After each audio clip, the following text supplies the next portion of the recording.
Do I need to say any more? Really? Goopy cold stuff, which was called a Bose Nobel Prize in 2001 for making the world's coldest stuff. And it had been predicted 70 years before, 75 years before, Yep.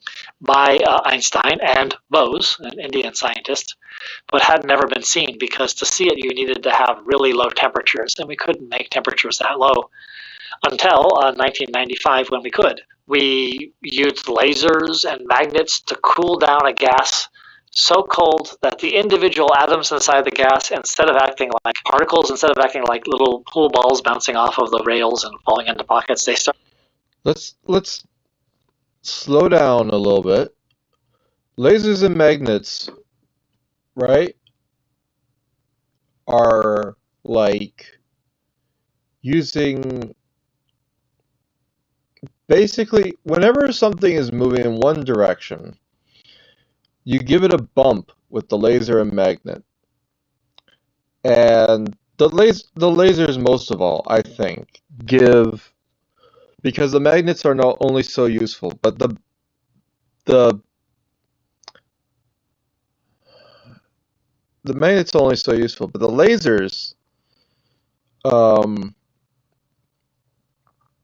you end up with any action in any direction is bumped a little bit so that it stops moving in that direction. The electrons stop moving around their orbits, and the atom itself stops moving in general space. To act more and more like waves. Those waves overlapped one with another, and it formed this sort of. Okay, no. I'm just gonna have to say a flat no. I don't know what this visual is, but it's not basing reality at all. It's just an imagination. This never was observed.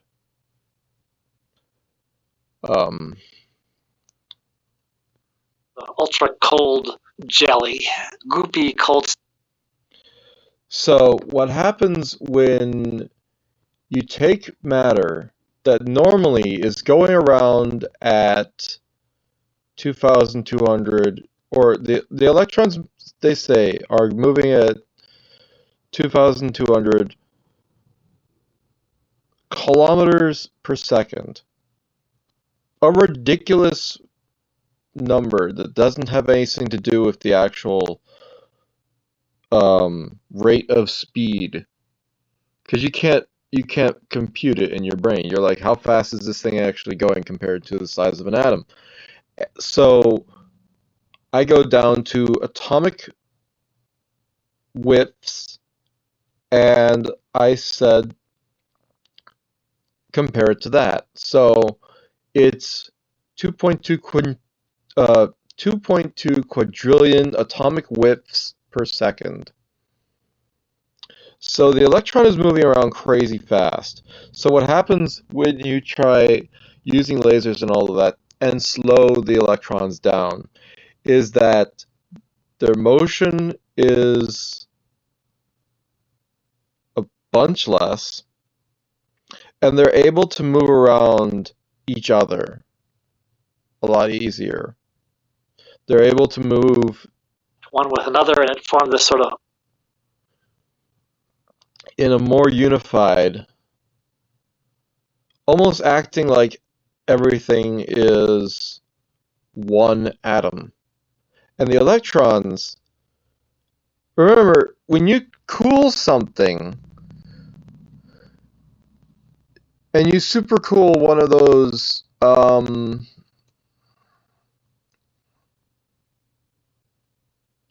a superconductor, for example,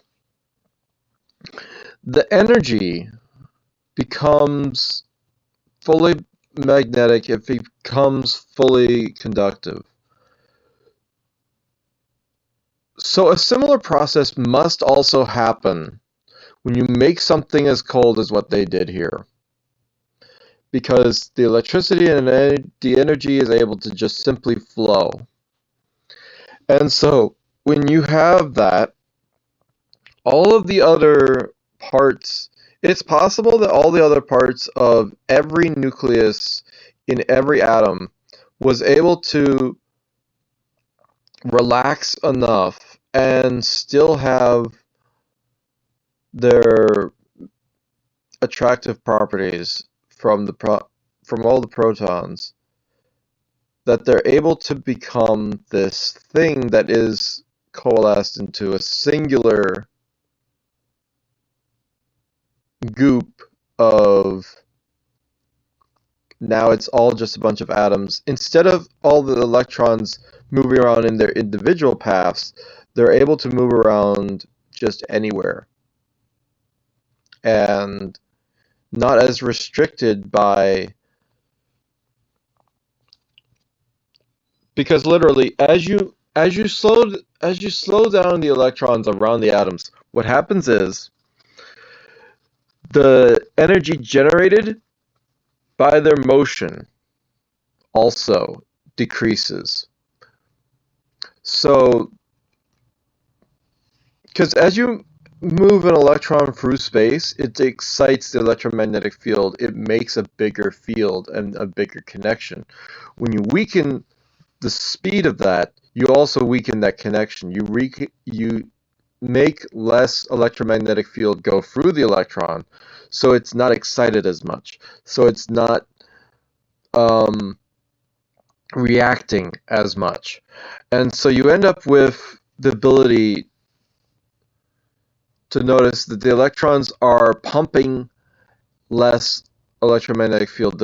They're just able to move around like tiny little dots everywhere.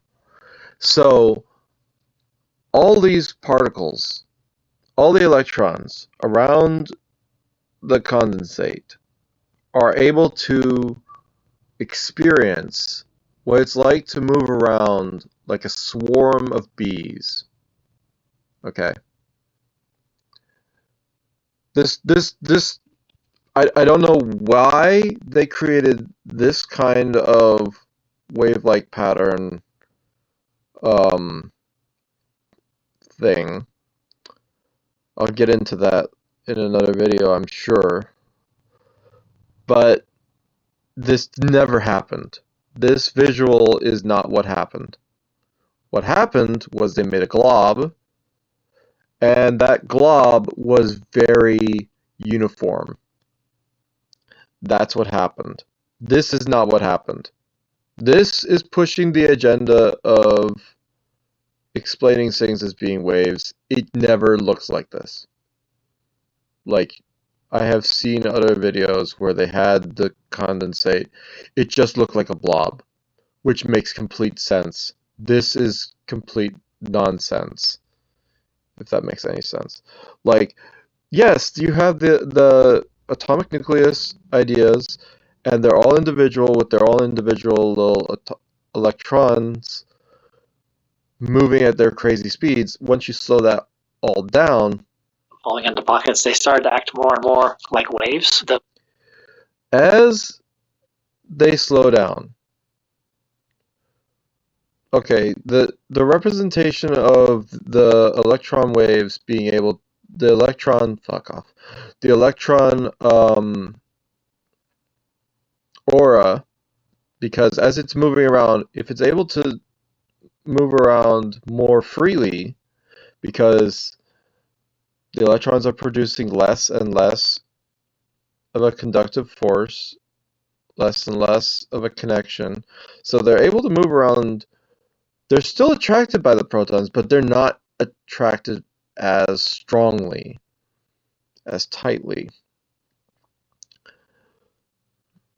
And so they're able to move around and not interfere with each other as much. They're not bumping against each other also as much, because one electron field and another electron field are able to press up against each other and push away. Because with any magnets, if you have negative gains negative, it's going to push away. But the more that you slow these electrons down, those waves overlapped one with another, and again, stop. I'm not going to listen to it. I'm not going to listen to it. I'm not going to listen to it. It doesn't matter. The point is, the electrons are able to then separate themselves from the natural atomic nucleus that they're around, and they're able to bump up to, because they're able to slow it down so much that the electrons slow down, they're able to move around in a much more like just free state. And it almost, here's the thing, it almost appears that every single proton and neutron, with the electrons being separate, right, all the proton-neutron bundles, no matter what they are, sort of turn into a singular goo, a proton-neutron goo. Or it could be better described, well, okay, here's the question. Do they dissociate from being quarks in a soup of proton-neutron bundle, and do they turn into some quark soup? Or do they turn into proton-neutron soup, still staying as proton-neutrons? That's important because if they turn into quarks, they should not have the ability to turn back into whatever you were cooling down in the first place. So let's say you're cooling down a bunch of helium gas or whatever. Would you get helium gas back when you warm it up again? The answer is you would get hydrogen. Or you might get some helium, but you wouldn't get the same, like it all depends on how many parts per everything, neutrons and protons and everything, that you put into this, that you would be able to get back out. So, unless the physical functions of what is a proton and neutron were intact, because literally all that you have with proton and neutrons, if they are physical objects with properties still, and not divided into smaller quarks and such, if they still are what they are, then the proton neutrons will just have their own interaction set, which normally would turn them into a giant nucleus. And then they all just act like one atomic proton, one atomic particle, or soup of proton neutrons. They're not interfered by each other because the electrons kind of stop things as well. It's the thing that,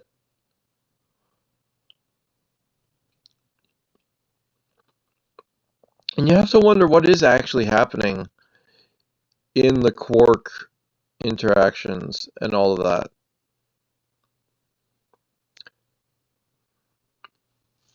But, okay, the important thing to note, if you ever see this study and they actually tell you that they got, when the temperature got back to normal, they still had the same gas, whatever it is. If it's anything more complicated than simple hydrogen or helium, if there's any structure there whatsoever, after the cooling, it returns back to normal, okay?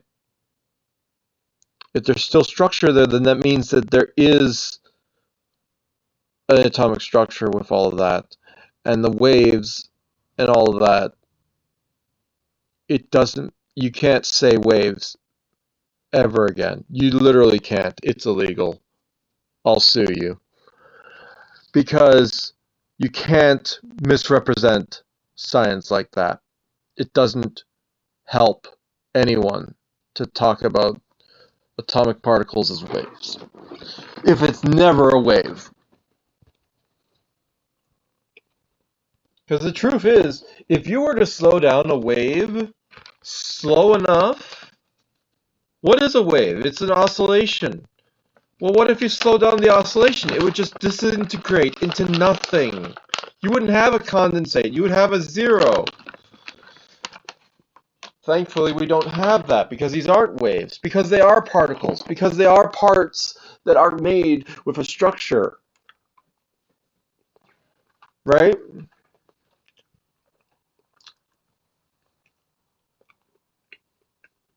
Slow it down enough. If it's an actual wave, they wouldn't oscillate and they would just simply turn into nothing. And then also, what's funny, this condensate was able to be used to trap a light particle, meaning it has structure enough that a particle of light, or whatever light is, a photon, was able to get trapped inside. I don't know about you, but that's more significant than anything. That also proves that photons are particles, not waves. Shut up. Shut your ignorant mouth up. They are not waves. Because you're able to trap a photon in this stuff.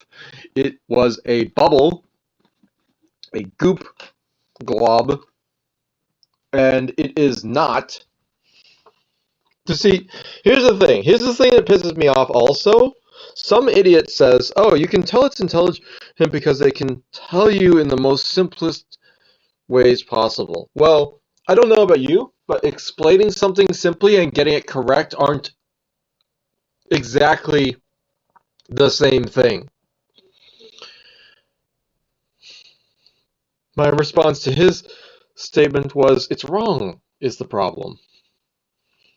But he's wrong. And the reason he's wrong is because of the reason of waves. You listen, the other phrase, a very important phrase made by someone who's equally, I'm not going to say they're not intelligent, I'm going to say they just have the wrong information and intuition or the wrong thought process. Something's wrong there that they consistently go back to waves. It's very much wrong.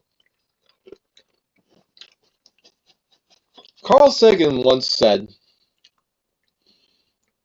for an extraordinary claim, you need extraordinary evidence. I don't care about how simple you say something, if you can say it in very simple terms. If you're not actually describing reality, it's basically a lie. In order to explain this correctly, in order to say it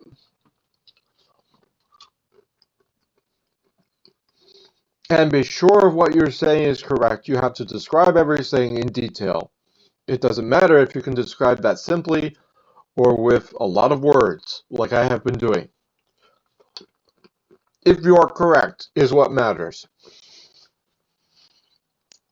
Because otherwise your assumptions can lead to false assumptions that can lead to tests that have inaccurate calibration, and that can lead to mistakes, errors,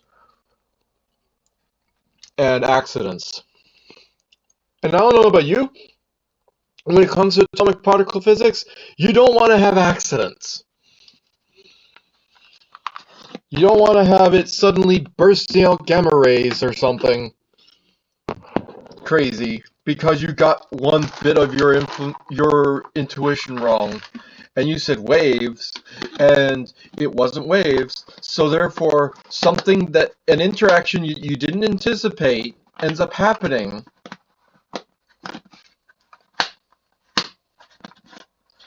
And you end up with something going on. You didn't see it coming because you didn't model it correctly, so you got the wrong information in the system, you got the wrong idea of what should happen, Now, listen, I'm not saying there's any reason to expect any kind of radiation coming from this bose-Einstein condensate. There's no reason to expect that.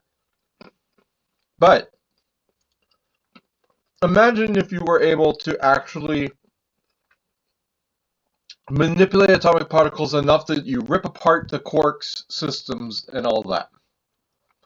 You rip apart the most fundamental components of it. You realize every time that happens, it's crazy. There's a ton of binding energy, binding quarks together.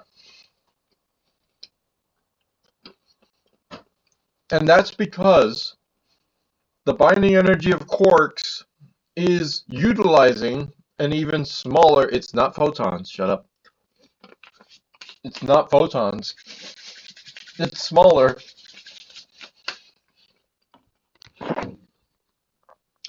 It's smaller, okay.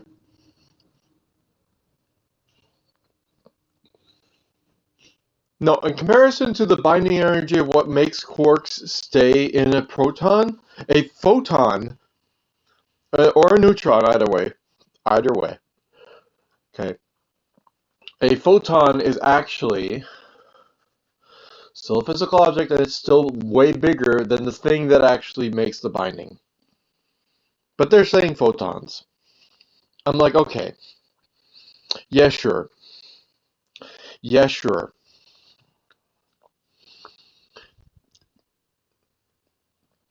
Because you realize you have to have things moving around. Like, you have to realize, in order for something, anything, to come up with this, try and imagine the physical process of what happens when you have something flowing and going around something else, and then coming back and meeting up with that thing in the back of it, and then cycling like that.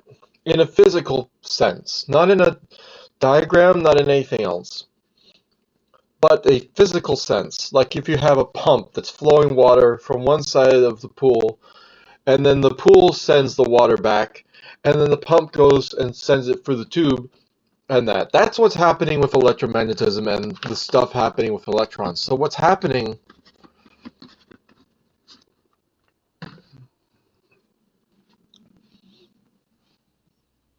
is a physical change and process of matter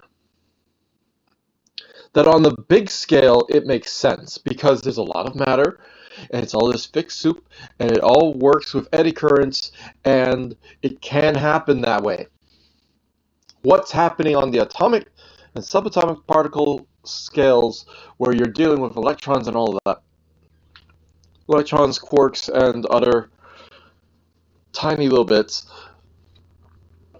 what's happening there is that you're dealing with a soup of a much more dense electromagnetic stuff. The reason why photons are thrown out the window in my brain is because photons interact independently of the electromagnetic field. In other words, if you make a big enough electromagnetic field, you're not making a pack of darkness. You're not doing that. Any electromagnetic field has not interfered with light whatsoever. So if it's photons, in order for electromagnetism somehow, right? Like they have to have this, it's weird. The faster you move an electron, its normal binding energy stops being so close that it's only to the radius of the nucleus of an atom, and it gets to be Like if you've seen an electromagnet and how powerful it can be, so it can pick up a car from meters away, and however long you can stretch that electromagnetism, you realize it has to be forming eddy currents that are flowing stuff throughout the entirety of that space, and it's still attracting it back down to the base of the electromagnet, which is generally just a bunch of atoms. So you have to realize that energy there, something about that, it can't simply be just electrons. It has to be something a bit bigger, or it has, a bit more vast than just some electrons are flowing then. And then the faster you move it, or the more energy you flow into it, the more energetic it gets, and then somehow its influence is going all over the place. Now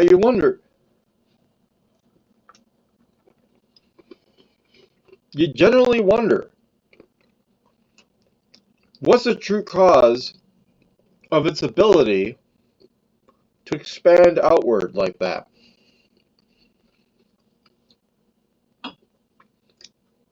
Electromagnetic fields being able to be picking up a car from meters away, right?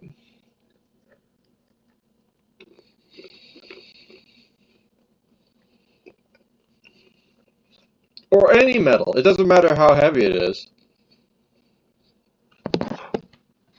The fact that the electromagnetic fields can expand like that, well, when you see this and you slow down stuff and you expand the influence of the electrons so they can move out further, their influence being less,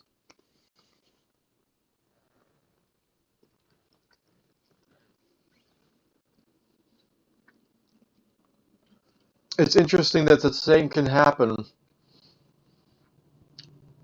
and it actually produces a larger area of the electrons, smaller area of the electromagnetic field when it's this cold.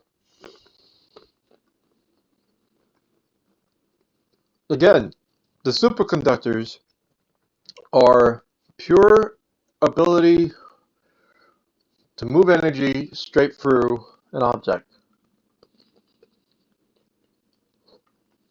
No impedance. Now why? It's because the electrons are not bound to their atomic nucleus. They're able to just move around the entire thing uniformly. Instead of bumping against each other, they're able to move in all sorts of ways. Why is my screen blank? I thought I was streaming. My screen went blank. What the hell? I'm literally doing something right now. It should be hearing me and everything. What's happening? So anyway, after explaining a bunch of different types of sciences that have almost nothing except for the connections, I'm telling you, this whole wave stuff is bunk. There are multiple Nobel Prize. Okay, they tried saying that they made quantum entangled particles. They never did. They made quantum similar particles. They're not entangled. I have never seen an experiment where they actually achieved entanglement. True entanglement means they communicate. Never happened. It hasn't happened. Not for my lack of research, but for the all sorts of things you should have been able to see easily. Some research that would say these two particles were able to influence each other and not just do something similar. I don't know how to explain it. I've explained that in other videos.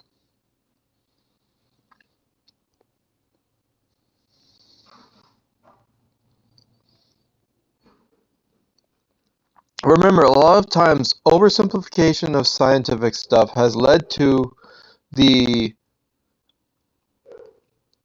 regular person who's not like devoting their head to this stuff to be able to absorb the ideas, such as the warping of space-time. Doesn't happen. We explain it that way because it explains the phenomenon that we observe, but it doesn't actually tell you what's actually happening.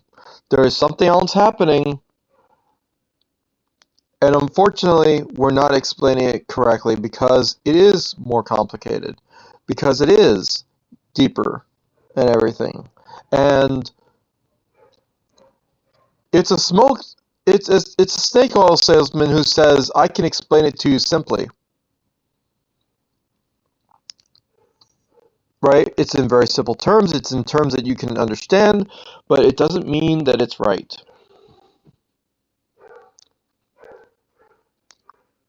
Right? He doesn't make it complicated. He doesn't make it into a thing that can be confusing.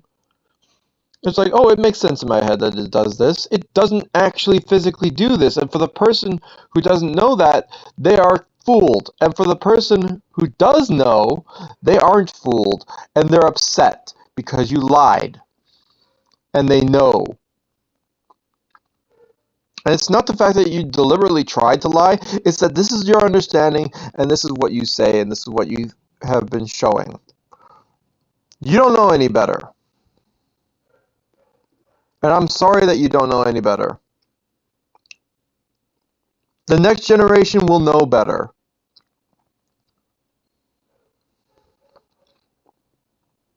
That's how that is. This waviness never happened. It turned into a blob.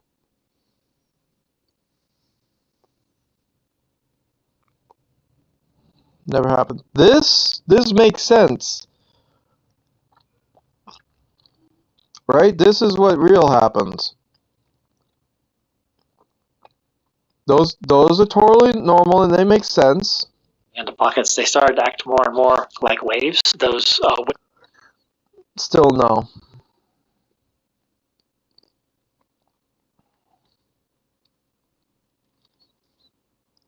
If you actually try talking about it as the individual parts able to slow down enough that their influence was shrunk and they were able to expand because they weren't as tightly held together because their influence shrank,